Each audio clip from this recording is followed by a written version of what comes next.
I get a lot of questions on this about how do I set up a morning routine? How do I set up rituals that will help support me in achieving my goals? What I now understand is that it's not so much about the things that you are doing as the state that they put you in.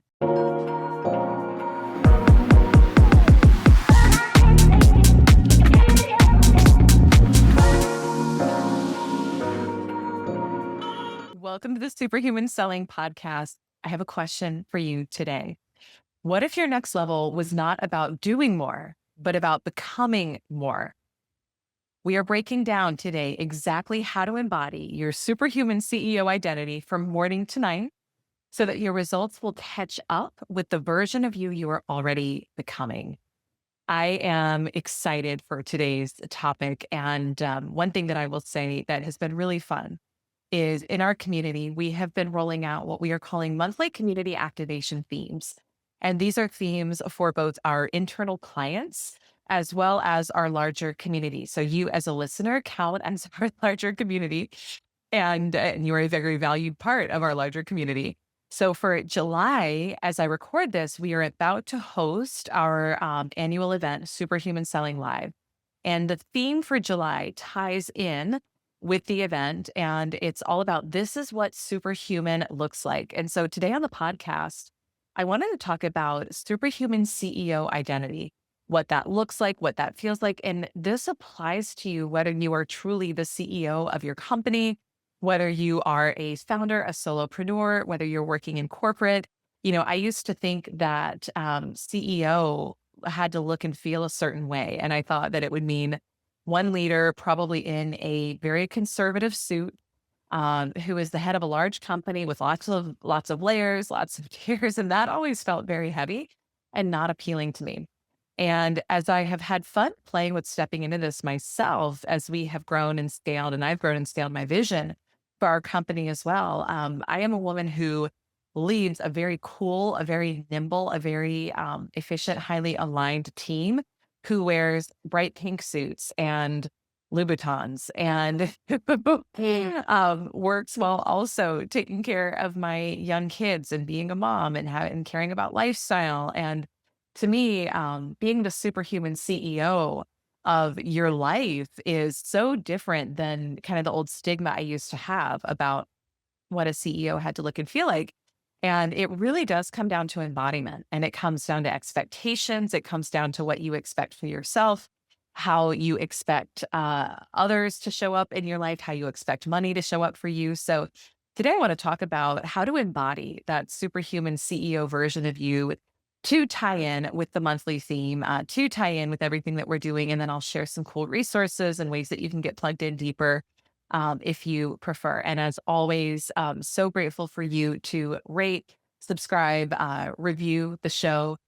We want to get this out to as many people as possible. I think this work really, really matters. And I think that it changes lives. And we appreciate you sharing it with your community as well. So, with that being said, let's talk about embodiment to start and why embodiment matters. And every level that you go to, you're going to get to embody a new version of you. There's going to be new traits that are asked to emerge.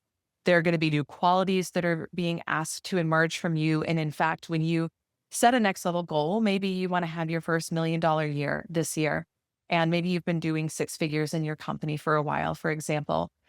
Well, it's going to require a different embodiment from you. It's going to require a different level of thinking, a different level of energetics, a different level of being willing to receive.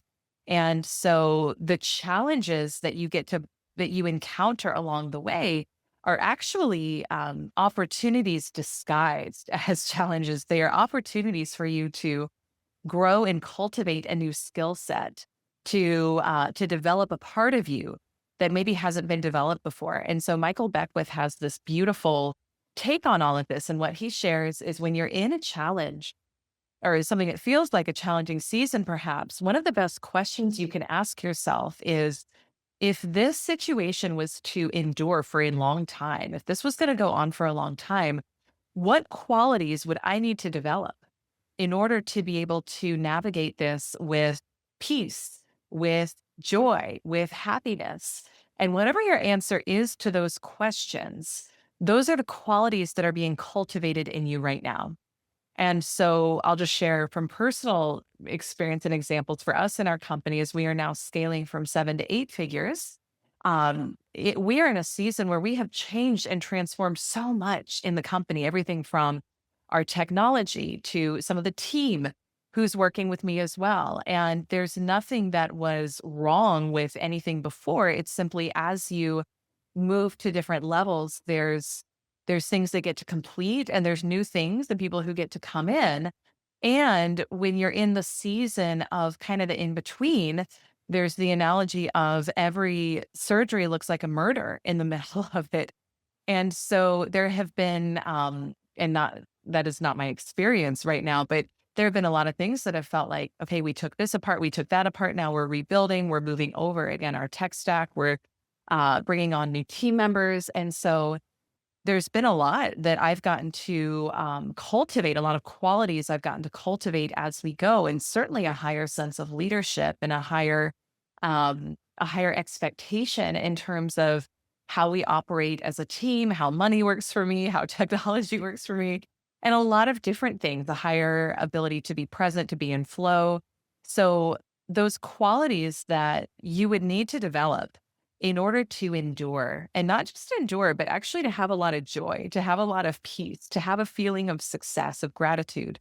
Those are the things that you are getting to practice embodying as you step into that next level. So, quantum leaping is absolutely not about hustle. A lot of people think I've got to hustle my way to the next level. No, if you are in hustle, you are automatically not quantum leaping. You are automatically staying stuck, staying stagnant, getting more of the same. Quantum leaping is about alignment.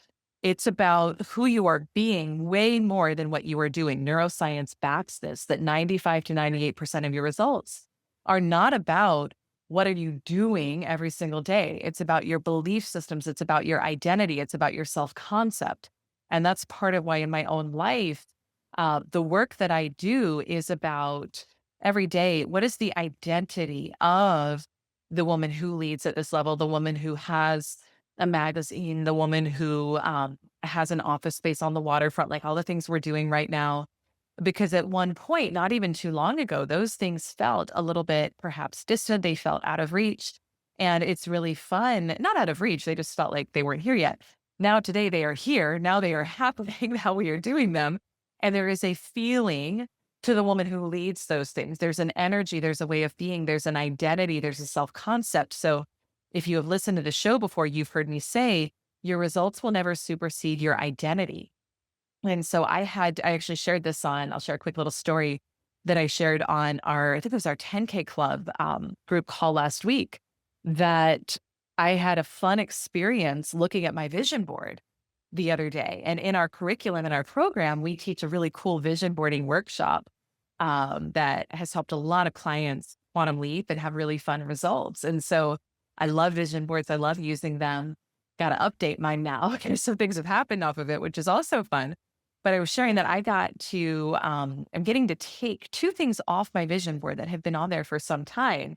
One of which was these are both things that I had put up a while ago. One, I think I put up in 2019, believe it or not. The other was maybe a year or so ago, but the one from 2019 was about the magazine. So we are launching a magazine as I talk about this. So stay tuned because I'll be sharing more about it on my social media, on the podcast. But I knew that I wanted to have a magazine for a long time.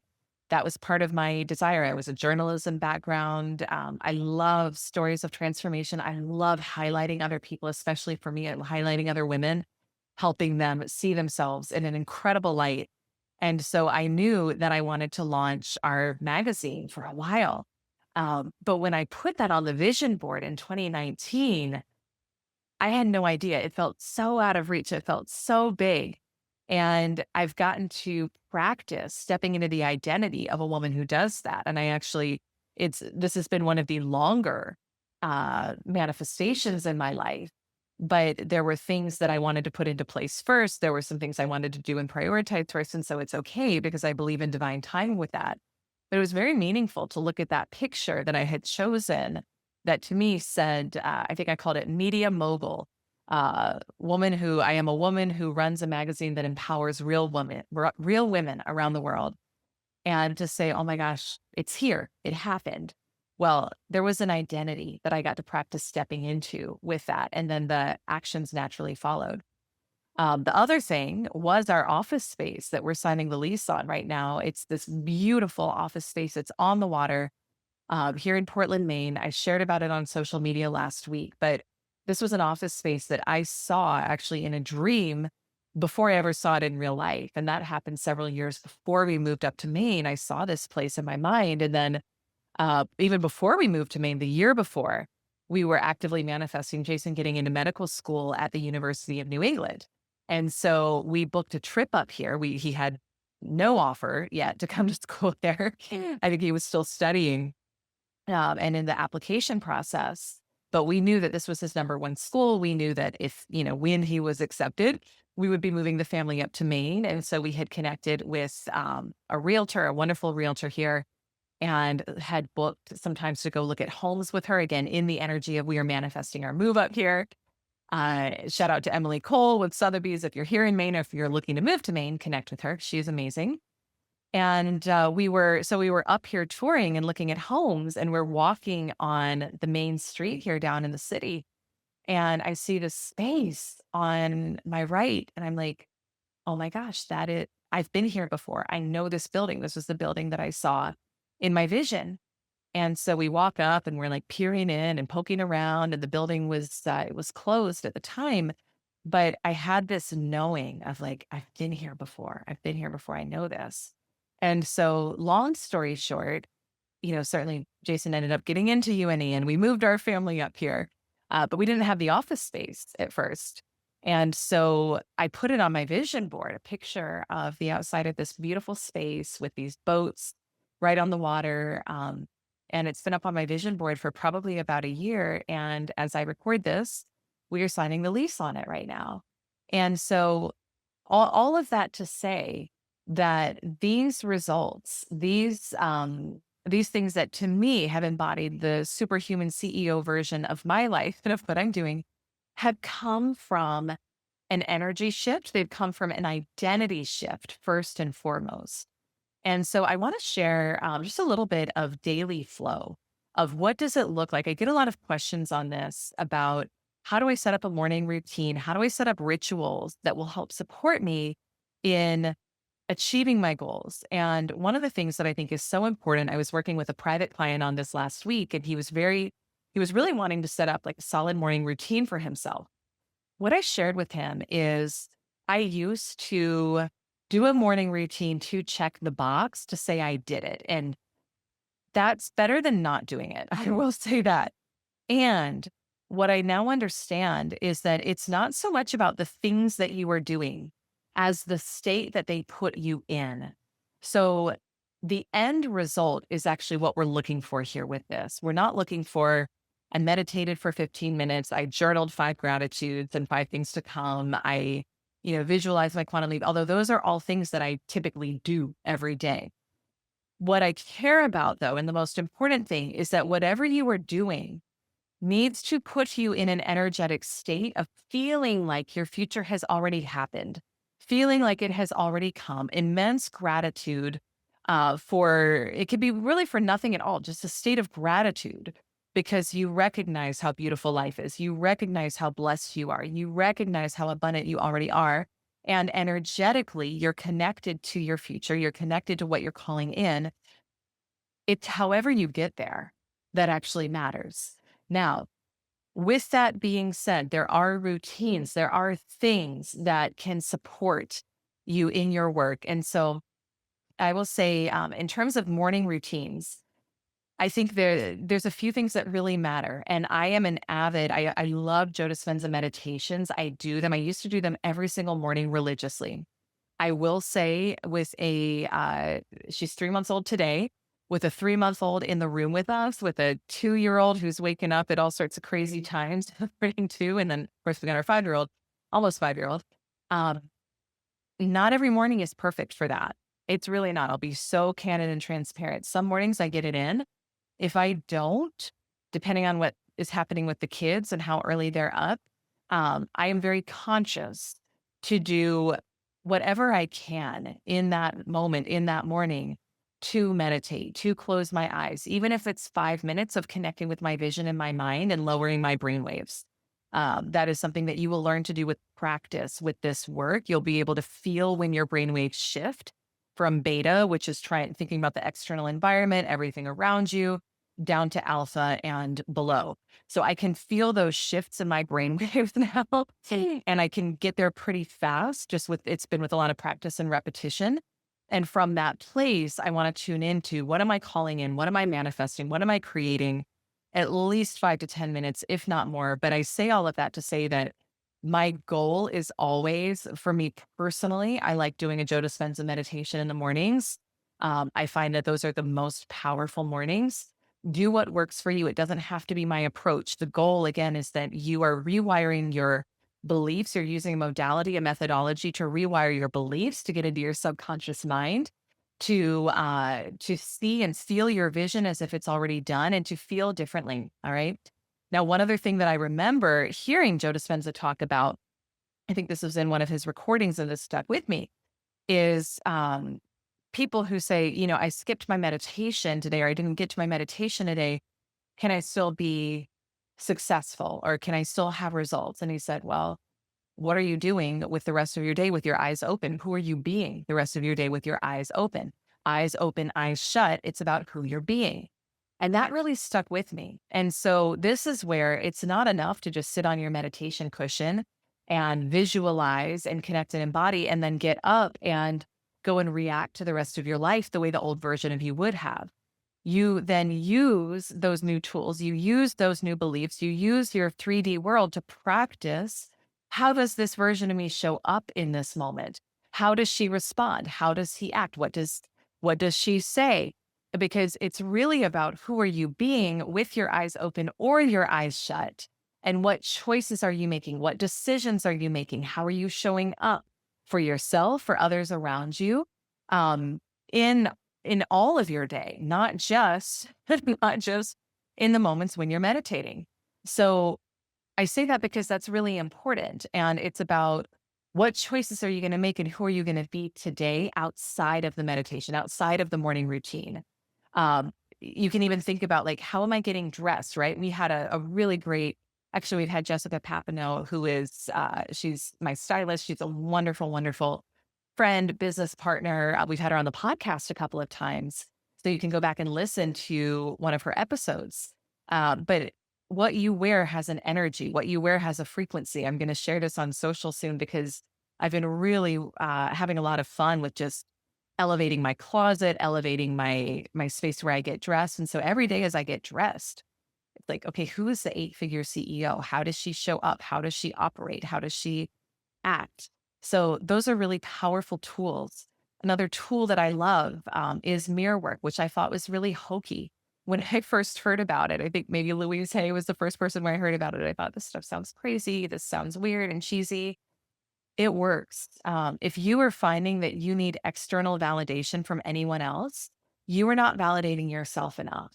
And mirror work is one of the most powerful ways to do that, to actually you look yourself in the eye and affirm yourself for how you showed up today. Affirm yourself for what you're calling in. Affirm yourself for who you are being, for the decisions you have made, to give yourself the love, the validation that you're seeking, maybe from clients, maybe from loved ones, maybe from partners. So that's really important. And then at night, before you go to bed, you've also got a really powerful window right before you fall asleep where your brain waves are lower.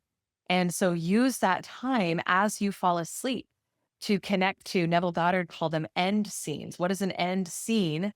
That you would experience only from the end result being manifested. A champagne toast on a cruise ship, moving into the new home, checking your bank account balance, and it's higher than ever, more zeros than ever before, right? See that end scene, feel into it, and fall asleep, letting your subconscious work on it all night long. All right. And then again, throughout the day, what choices are you making? And are you making decisions based on faith, based on your end result that you're calling in and that you have decided for yourself? Or are you making decisions based on present circumstances, which are old news, which are already moving out of your world unless you continue to emotionalize them and focus on them? How are you making choices? How are you making decisions? What are you saying yes to? And what are you releasing, which is no longer in alignment? So, this is a really important part of embodiment and embodying the superhuman CEO version and identity of you, which is all about how you're showing up in your 3D world, how you're acting in your 3D world, and making choices from the end result, not from present circumstance as well. So, with that, I want to give you just a couple of prompts that you can journal on, things you can speak to yourself about today, think about today. So, one of the things to ask yourself is, if I fully embodied my $1 million self today, my multi-million-dollar self today, my $1 billion self today, I would blank. What would you do? What choice would you make? What decision would you make if you fully embodied that version of you? That's your first question, your first journal prompt. Okay. The second thing you can ask yourself, you can journal on is, my energy is aligned with, and consciously align your energy with the end result that you're calling in. And then the third, I choose to show up as blank. On this call, I choose to show up as a multi-million-dollar coach. In this podcast, I choose to show up as a New York Times bestselling author who has uh, clients or stages lined up around the world. Who do you choose to show up as? When you go to post on social media, what if you chose to show up as, now you may not like the word influencer, but think about that energy. When you post on social media, even if you don't have a lot of people following you right now by the world's standards, what if you showed up as someone who did? How would you post? How would you show up? How much fun would you have? How light would you be about it? How much energy and intention would you put into it? How much second guessing or self doubting would you release in the process of doing that? So, who do you choose to show up as today? I hope you enjoyed today's episode, and I trust that it spoke to you. And so, with that, in closing, a couple of ways you can connect further. One, I would love if you wanted to share this episode on your social media. You can share it on Instagram stories, tag me at Elyse Archer so that I can see and reshare. I want to thank you for being a listener and remind you to trust yourself on your path to success.